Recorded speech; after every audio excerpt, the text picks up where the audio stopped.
Take you around, Dog Nation. This is DN90. Hello, everybody. I'm Brandon Adams, and shocking news here for a Friday of the surprising variety, for me at least, as former Georgia linebacker Brenton Cox has now shown up on the Florida roster. He's apparently going to wear number 6. You can go to the Florida official website right now and find Cox on that roster. Now, there are a million questions to decipher on this, and maybe we'll even try to get somebody on the phone here at some point in time and talk a little bit more about this. What does this mean for eligibility for Cox? Why would it be on the roster? If the eligibility situation was not cleared up. Obviously, he was on the Georgia roster as recently as just a few days ago. As I think Brandon Sudge was the first to report, Georgia took his name off the roster in between practices on Wednesday, I guess it would have been. But now Cox shows up on the Florida roster. So for a program that has not been able to recruit its own 5-star players, it'll apparently now take one as a Georgia transfer. It certainly seems easy to assume that by putting Cox on their roster as quickly as they've done, this might be a continuation of what has been a bit of a turf war between the two programs over the course of the last few months. Georgia going into the state of Florida, winning with a number of recruits, Warren Brinson, Jalen Carter, others they can think of, Carson Beck in particular, the quarterback, who had some particularly interesting things to say about coveting a Florida offer because that was what he was able to use to get the offer from Georgia. So Kirby Smart has certainly been making a lot of headway when it comes to recruiting the state of Florida. Now Florida apparently with its own shot across the bow here, coming back the other way with accepting the transfer of a player who was apparently disgruntled at Georgia and involved in a couple of odd instances over the course of his Georgia time there. Of course, we have gone down the Brenton Cox road plenty over the course of the last week when it comes to what his likely spot would have been on the Georgia depth chart. It's important to point out that you want to go back to G-Day, where traditionally you think of the red team being the first team offense, the black team being the first team defense, and those same two teams having the number 2 units. For the other side, it was Jermaine Johnson, Nolan Smith, who kind of got that look with the so-called black team, the first team, Cox and some others. A part of the red team on that. Was that an example of brief demotion? Was that an example of the fact that he'd been supplanted in the depth chart by people who came in the year after him? Obviously, fans have been openly speculating about this for quite some time.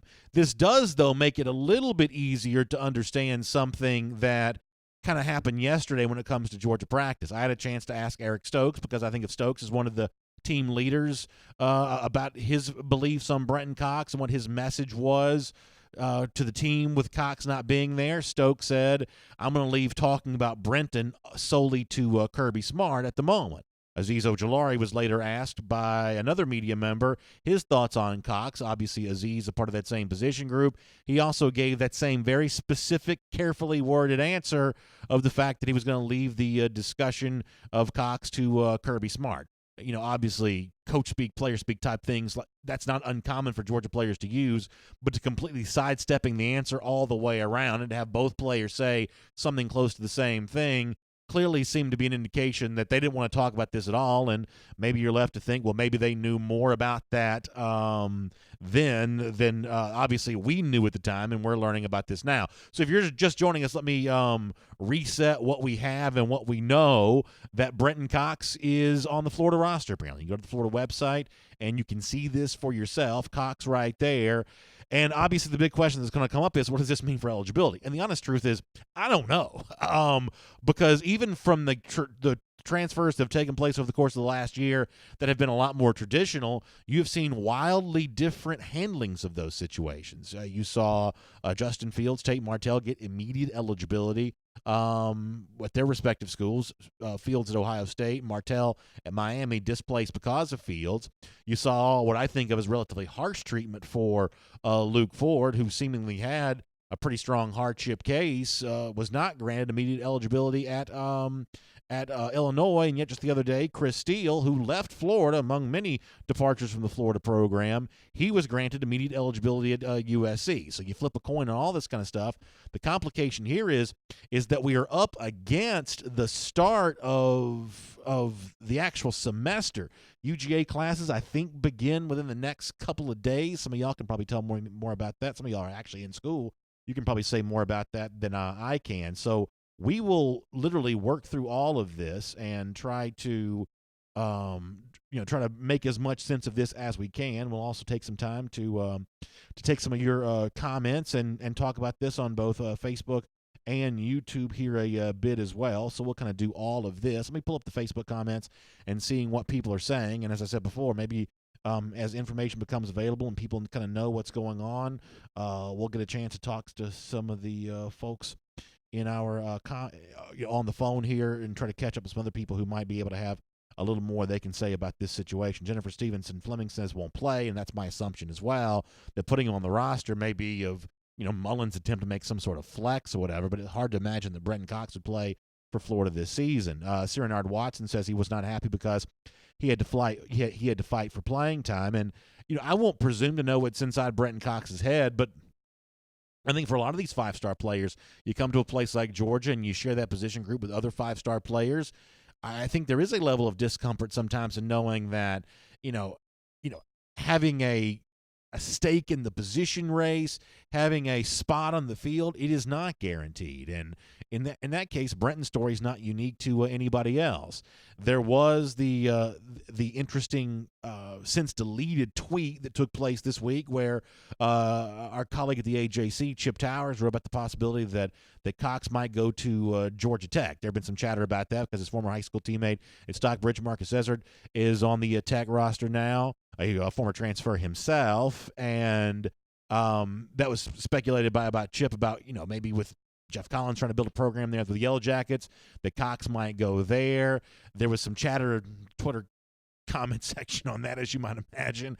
And at one point in time, Cox's mom tweeted, I saw the tweet, it's been deleted since then, saying that he was not kicked off the Georgia roster and clarified that she and her son had no plans for him to go to Georgia Tech. But she briefly weighed in on this before that tweet was eventually deleted. Dustin Goodwin puts a link to the Florida website in our Facebook comment section. You can see that there for yourself.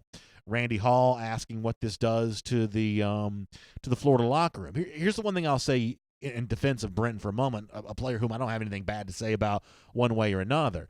This is not a situation where he was facing some sort of serious accusation of bad behavior or anything like that. He had the misdemeanor marijuana incident going back to the spring. That's not scandalous though for most of the people who are watching right now. So, I said on Dog Nation Daily this week that I didn't see any reason why Cox shouldn't be free to go somewhere else and play somewhere else. And the fact that he's chosen Florida is going to get some interest and the kind of thing that people are going to pay close attention to. But in terms of what kind of impact he's going to be on the Florida roster, listen, in fairness to the rival that y'all know as a host of Dog Nation Daily, I don't ever have anything nice to say about.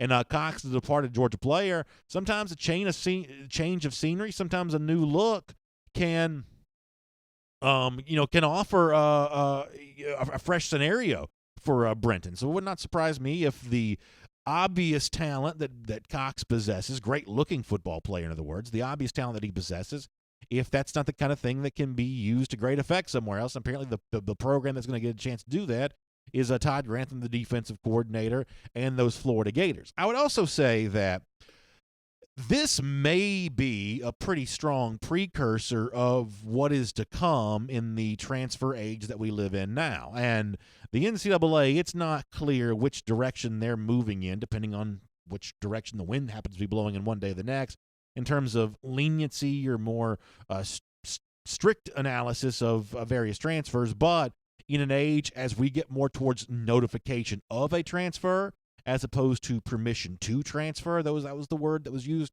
not too long ago. We're kind of getting out of the permission game. The ability to block transfers doesn't exist the way that it once did in college football.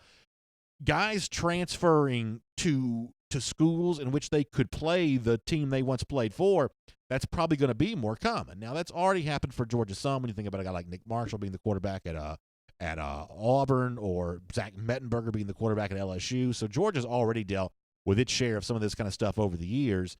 But as transfers become more prevalent in one way or another, it's seemingly obvious that transfers are about to be more prevalent.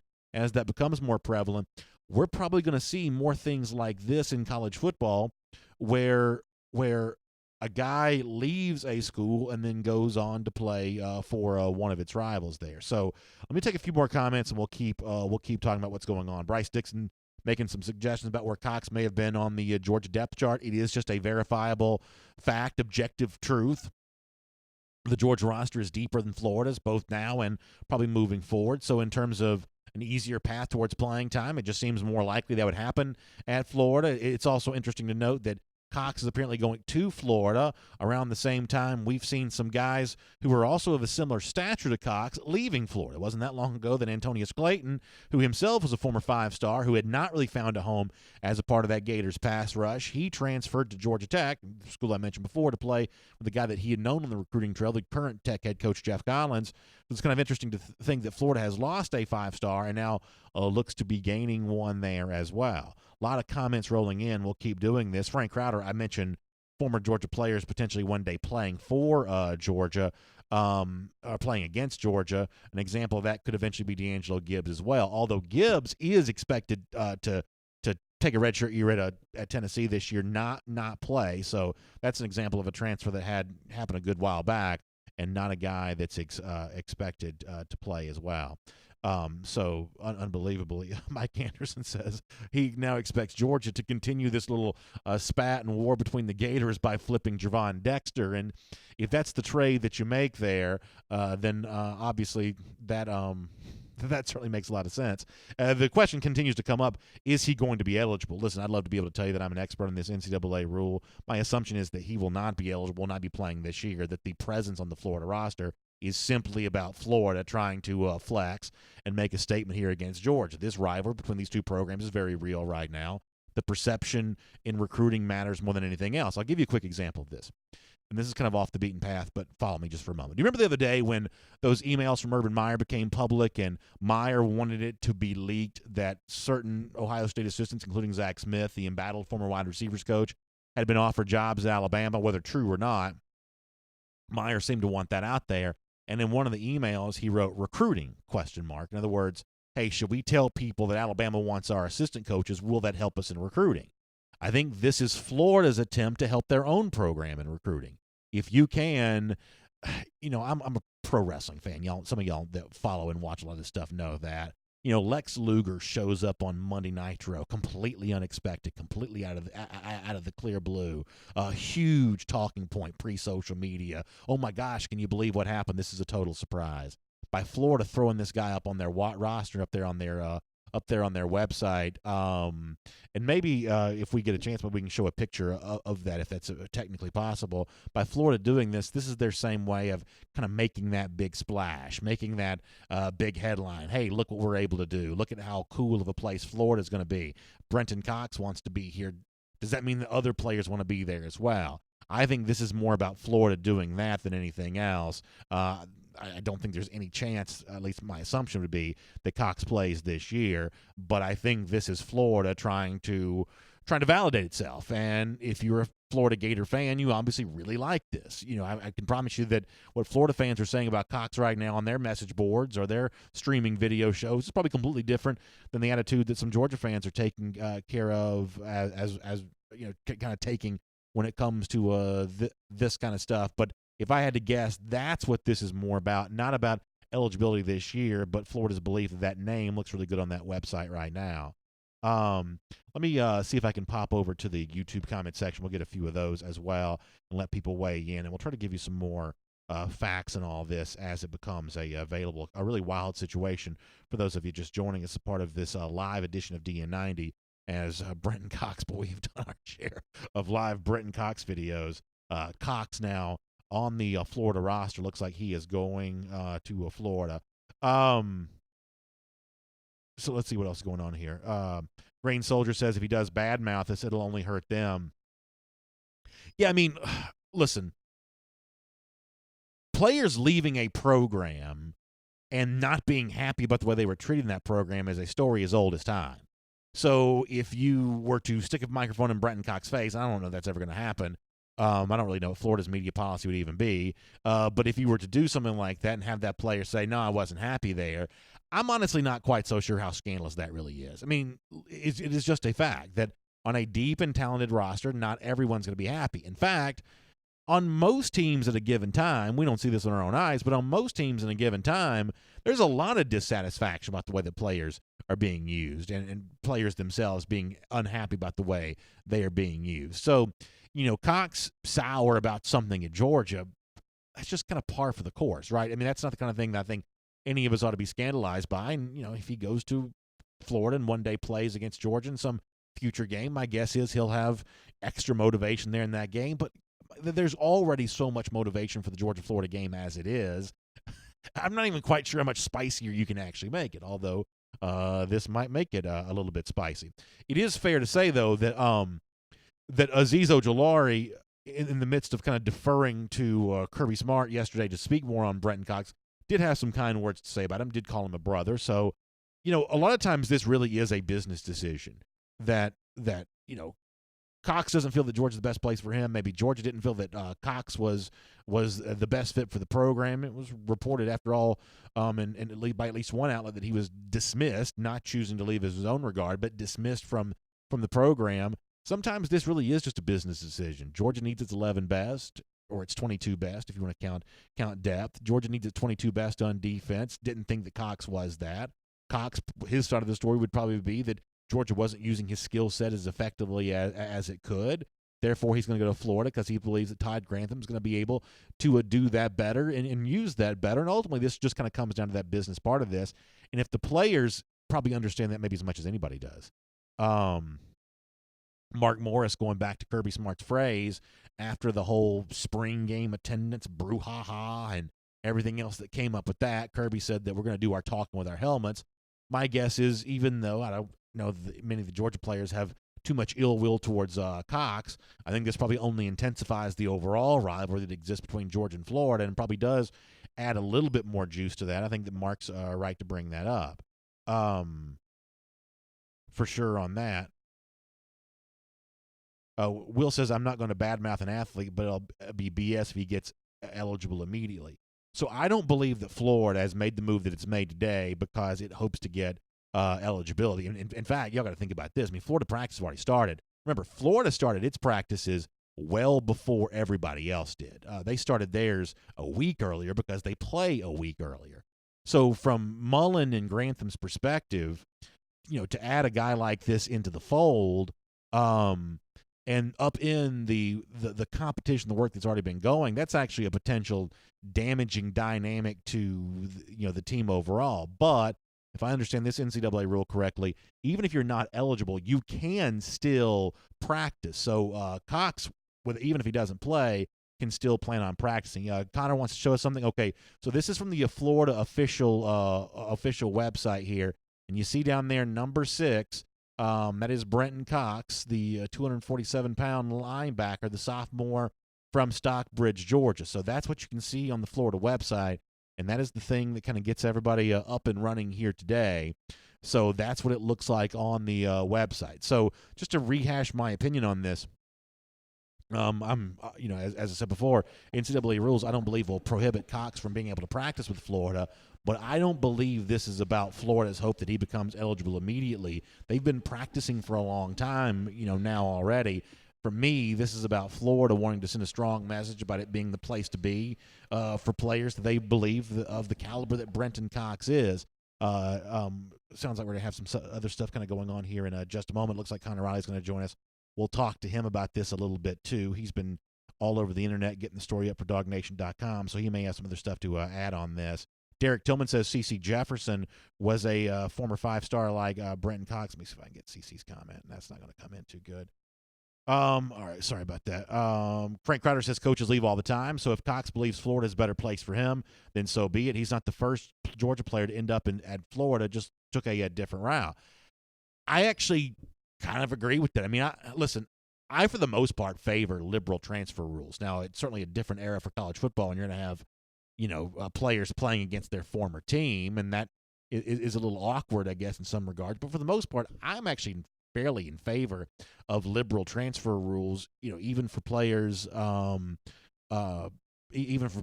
like this going from Georgia to Florida. For the most part, it doesn't bother me. The fact of the matter is, if Georgia believed that Brenton Cox is a player capable of hurting them, then he would be a major part of the Georgia defense right now. And if that were to be the case, then he probably would not be looking to make a move. However, on the other side of this, Chase Smith says shouldn't be able to transfer into the same division. I understand why you would say that. For the most part, if it was my son, or if I was, a couple decades ago, if it were me, I certainly wouldn't favor those kinds of restrictions against myself. So I understand why players want to be at the best overall place for them. And listen, this is a byproduct as well of a deep Georgia roster. We said this with Kirk Herbstreit this morning on Dog Nation Daily, the clip I played with him from Clay Travis's podcast. Only about half these guys are going to pan out. And that means that Georgia, with as many elite recruits they bring in, the half that don't pan out at Georgia, that's actually a pretty good half. And listen, there's going to be a lot of people fighting for the crumbs off that table. So this is kind of an example of that there as well. Connor, anything that you can add to this discussion that I haven't already said in terms of either your opinion on this or what you think may be going on here? Yeah, so a couple of clarification things here. One, the NCAA rule in terms of getting an immediate transfer eligibility. Now, what happened with Fields and Martell is a little different, but traditionally what the NCAA stance has been on this is you have to be moving within 100 miles of your home and have to prove that someone in your nuclear family, essentially your mom, dad, brother, sister, etc., there is a reason to justify that. He's actually moving farther away from home, going from Gainesville to Florida, so it almost certainly seems he will not meet those criteria. Now, as far as what happens with Field and Martell, that's a different situation altogether. Secondly, in terms of being able to practice with Florida, last year we did see this with Demetrius Robertson. He transferred back to Georgia, and he was able to practice with the team before actually being cleared to play. It was around this time a year ago that he had been cleared to play. So it will look like Cox is able to sort of practice with this team. But I think another important thing to remember with this Florida team is they have a game 2 weeks from tomorrow. They play on October. They've been practicing for a while already. Right. They practice on August 24th. So, it looks like Cox likely won't be eligible this year. It would be pretty surprising to see that. And it really depends on what the NCAA does with sort of their transfer restrictions. And, and honestly, and this is just, I think, the best way to say this, we don't know what the NCAA is going to do. You saw Chris Steele move around from Florida, go back to USC, get it granted immediate eligibility. But you see a guy like Luke Ford go from Georgia to Illinois, and Georgia, supported his movement to there. He was denied immediate eligibility. I think depending on how much Georgia is willing to work with Florida, that will depend on whether or not Cox is granted immediate eligibility. And it sounds like from what we have heard, Georgia was willing to work with Ohio State and letting Fields be eligible right away. But given that Georgia will play Florida this year, and there is the actual chance that if he is granted eligibility, Cox could see Georgia. I imagine Georgia may not want to help Florida out in this sense. This will be one of the many questions we ask Kirby Smart tomorrow when he meets with the media. Yeah, all of a sudden that press conference is very, very interesting. Do you agree with me, though, that at face value, this appears to be an attempt at Florida to go after what they view as a major PR win? I'm sure they wouldn't mind Cox being made eligible, but putting him on the roster the way that they have on this Friday to try to dominate the news cycle, this to me looks like an attempt at a Dan Mullen flex. And if you're a Florida fan, you probably like it, but that to me seems like what this is more about. Right. Because Florida, during Cox's recruitment, Florida was not one of those teams that was very much in his recruitment. It was Alabama and Ohio State. And Dan Mullen at the time was still, I believe, the head coach at Mississippi State. So he was not something that Cox was really in on him with. I think the big thing with Cox will be, he got passed up on the depth chart, and he had, I don't want to say attitude problems, but something along those lines where, he may not have always been working hard. He got into a shoving match a year ago with senior DeAndre Walker during a game. Which I'm also not that scandalized by either. The one thing I'm not going to do, and I don't think you're doing this either, but I want to make it very clear this is not what I'm doing. I'm not going to trash Brenton on the way out the door here because while there were a couple things that may have occurred for him, with him when he's in a Georgia uniform that you might, you roll your eyes about a little bit. The truth of the matter is, had Brenton chosen to stay on the Georgia roster this season, I would have been glad to have him, speaking as a fan, and I think that he was potentially a really good-looking prospect. As Connor mentioned, he had the pushing and shoving match with DeAndre Walker. Kirby Smart made a lot of that day, and I'm sure that was him kind of putting a good face on this to a certain extent. But you know what? Football's a physical game played by mean dudes. They're going to push each other a little bit. So the Walker pushing and shoving match never bothered me all that bad. I'm not going to use that to disparage Brenton too much, and I don't think Connor's doing that either. No, I'm not. I'm just trying to paint a picture of his time at Georgia. We do have an update. Will Salmon from The Athletic. Florida's interest in Cox was almost immediate after he went into the transfer portal on Monday. Within minutes, apparently, Todd Grantham, former Georgia defensive coordinator, reached out to contact Cox. The expectation per Salmon is that Cox will not be eligible for this season, but he will be allowed to practice and is expected to do so today. And listen, I mean, y'all think I'm being snarky here, but when you don't have any other 5 stars on your roster, if you can put him as a scout team defensive player for the Florida offense, that's a really valuable asset for a program that does not have a lot of players that do what Brenton Cox brings to the table. So the Florida practices just got a degree better. Now, I'm going to be a total fan here for one moment on this. This is a fan statement. In this battle back and forth between Georgia and Florida, Georgia getting the lion's share of elite defensive line players, as 2020 guys, as recruits coming out of high school, in comparison to Florida taking a transfer away from Georgia. I mean, for me, I think the Georgia hand on this, the Georgia side of this, is still the winning side. So this is a little bit of a retort back from Florida when it's become a pretty interesting rivalry. But I think that Florida's going to have to scratch and claw for a long time to get back to even after Kirby has pretty much planted his flag in the Sunshine State when it comes to recruiting. Howard Jackson Whitfield says Florida just got a 5-star. Steve Schaffini going in hard on Todd Grantham. Yeah, this is going to be fun. Y'all, this is going to be really, really fun. A lot of folks got a lot to say here, and I'm glad to see Georgia fans as into this rival as they are as well. Jason McCann, here's an interesting point.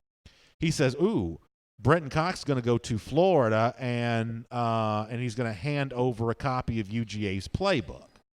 I honestly don't think that kind of stuff is as big a deal as you might think. I also think it's fairly easy to make one difference to how things are called, whether it be kind of like Kirby likes to use kind of one-word commands to send in his defenses. That's the way you kind of combat the offenses that Mullen and the other coaches like to run, where they move fast.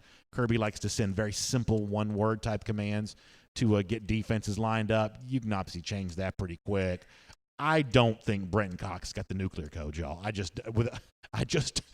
not think that he's going to walk over the briefcase and say, "Here's what Georgia does offensively." I don't get the impression that that's going to be the case at all. I understand the point that you're making, but I don't think that this kind of stuff is all that secret anyway. I mean, you can watch, these coaches can watch film and get as much in the way of tendencies as anything else can. So it's interesting to point out that Brenton Cox seemingly has some inside information on Georgia having gone through those practices, but I don't think that intel is going to be all that usable by Florida.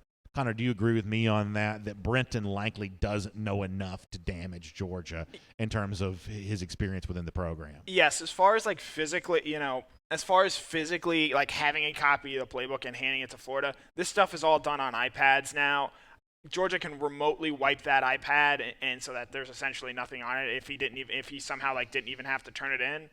So, as far as giving away the entire defensive schemes, I don't think you should be worried about that. And football is a game of adjustments. Kirby Smart has won big games, the Oklahoma game in the Rose Bowl, by making big adjustments. If he needs to make some small tweaks to whatever little Georgia, stuff that Georgia put in the 3 practices that Cox was here for this year, he can make those pretty easily. Plus, I mean, as I said before, we all think we notice tendencies because we watch these games on TV. What if all you did was watch these games on film? I'm talking about stop and start. I'm talking about all 22 angle. If that's all you were doing all day long, you've got secrets anyway.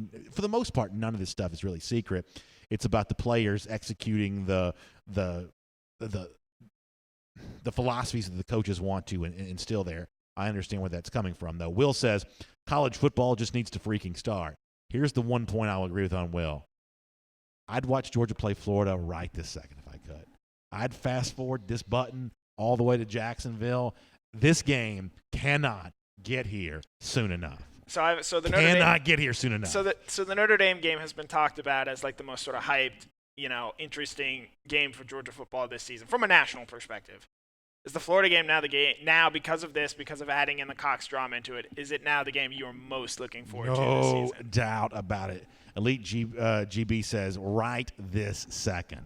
I'd go to that. I'd drive across that Hart Bridge right now if I could. Absolutely, and I think everybody else probably would here as well. Let's do a couple more of these, and then we'll get ready to get off the air.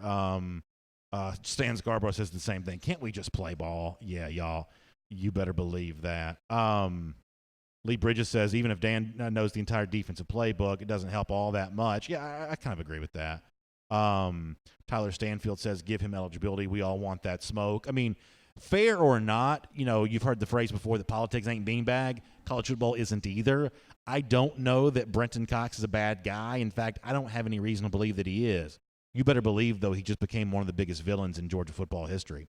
And I don't mean that negative against Brenton because I don't know the first thing about him one way or another. I've never had any interactions with him. But when you willingly choose to go play for the other side like this, Georgia fans are going to put a sign on his back. They just are. And that's just the way that this kind of stuff goes. And I'm sure he's probably okay with that. And I think that that's just kind of this is a very intense, heavily emotional thing. SEC football is just different than the rest. And Brenton will be very famous when he finally does suit up for Florida. He will be very he'll be very well known by Georgia fans by that time. You mentioned Nick Marshall a little bit earlier. This actually reminds me a lot of the Trey Matthews situation with him going to Auburn. Him leaving. Yep. Him not, he had gotten into some trouble at Georgia, but it was the reason him getting into trouble was not the reason he, had parted ways from Georgia. It was more of a buildup of certain things. Both were highly rated members of their recruiting classes. And, Trey goes to Auburn, has a nice career, doesn't maybe turn into a superstar, but was a noticeable and name-worthy player for Auburn in their time there, and I think that's something that Cox can potentially go on to do as well. Marie in our Facebook comment section was asking about the situation of the transfer portal. I mean, listen, you can take people who are way smarter than me and sit them in this desk and say, hey, tell me the ins and outs of the transfer portal, and you're not going to get much in the way of a straight answer because what the NCAA has chosen to do is be secretive by design. Power is gained by the secrecy.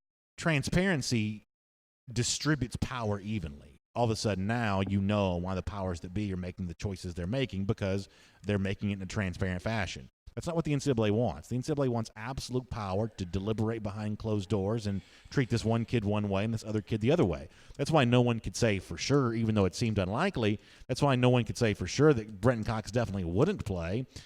Even though overwhelmingly it just seemed impossible to imagine that he might, because you can look at the way that the Chris Steele situation was handled after how the Luke Ford situation had been handled. The kid at Virginia Tech, whose name I never can remember, weird situation where he was treated harshly. Justin Fields, Tate Martell were given a free pass and a lollipop, and on they were to starting their careers, their new schools. They literally seem to act differently in every single situation, but just giving the timing of this, I think for Florida this is more about a 2020 thing than a 2019 thing anyway. I just think Florida likes the PR steam that comes along with it. So interesting stuff here. But as we said before, he will be practicing because by rule you can do that. In fact, he may practice with Florida this weekend. I'm guessing he probably will. Justin Sisk said the Georgia-Florida rivalry would have more juice if they let him play. That's why they might let him play. I don't know how much more juice you're going to be able to get than this. Randy Hall says he will feel the wrath of the Great Wall. Yeah, Georgia on both sides of the ball, on its lines of scrimmage, are set up to do pretty well battle with anybody that they go head-to-head with. Connor, do you think that Florida is going to consider him more for defensive end in that Todd Grantham look as opposed to outside linebacker? Are we getting to the point now where Cox is listed at 245? You think they may consider him for more of a defensive end type role? Yeah, the scuttle around him this fall had been, that maybe he was even potentially moving towards that sort of defensive end role with Georgia more so than that outside linebacker room, just given the type of guys that they have in that outside linebacker room. Azeez Ojulari, Nolan Smith, Jermaine Johnson. I could keep going.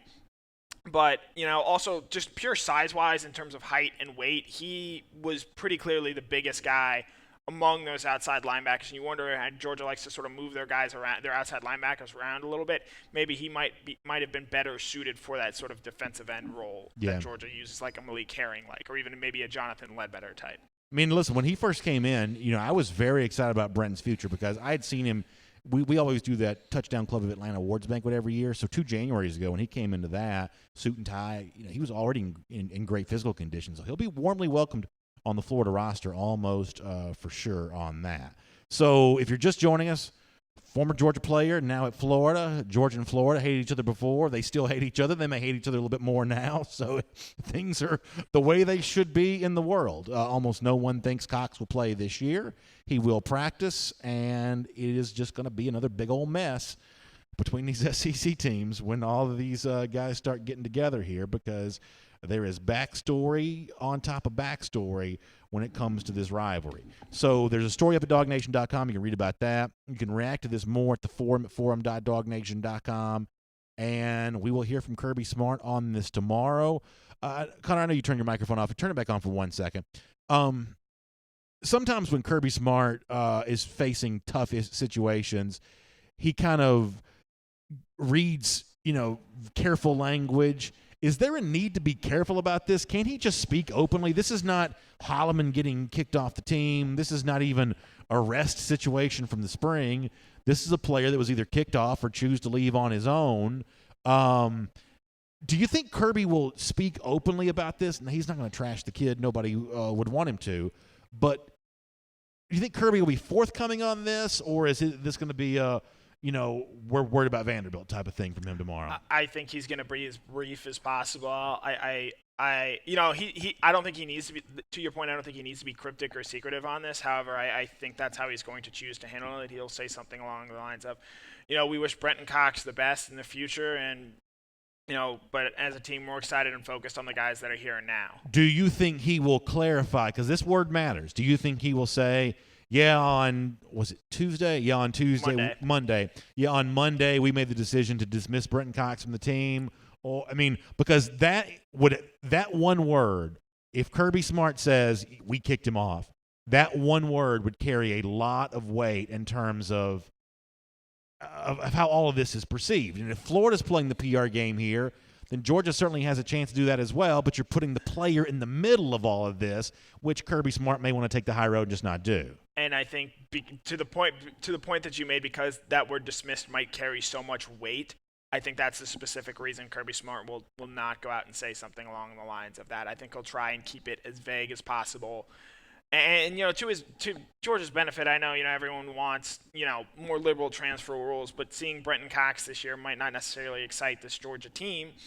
And if you can sort of play that PR game and say, hey, he chose to leave this team on his own fruition and go play there voluntarily, I think that doesn't really help his chance of becoming eligible right away. Whereas if he was dismissed, and Cox is able to point out things that, maybe he was unfairly dismissed for, that might potentially help his eligibility case. That is a point as well, and it's fair to point out, as Jennifer Caldwell-Sperlin reminds us of, as we said before, Cox's mom did say on Twitter that he was not kicked off the team. So that's their side of the story on this, and Jennifer's right to bring that up. Peter Jeffrey Wilson also says that Kirby's too classy for that, and my guess is that Kirby will take the classy way on this because, ultimately – one transfer like this doesn't do a whole lot to change the national narrative, at least to those who've been paying attention, but the recruiting success that Georgia has enjoyed in Florida compared to what Dan Mullen's been able to do, which, by the way, didn't Florida just lose out on another running back as well? I think went to Florida State this week, so there is that. All right, so we'll keep following this. DogNation.com for the story, forum.dognation.com for the reaction. Kirby Smart tomorrow. Y'all, there is no telling. And we are barely into the month of August, and we've already had a crazy week. What is the rest of this thing going to be like as we head towards the end of the year? This is going to be a wild ride. So I'm glad to be a part of all of it with you. I'll see you Monday morning for Dog Nation Daily. Y'all have a great weekend. We'll talk to you then.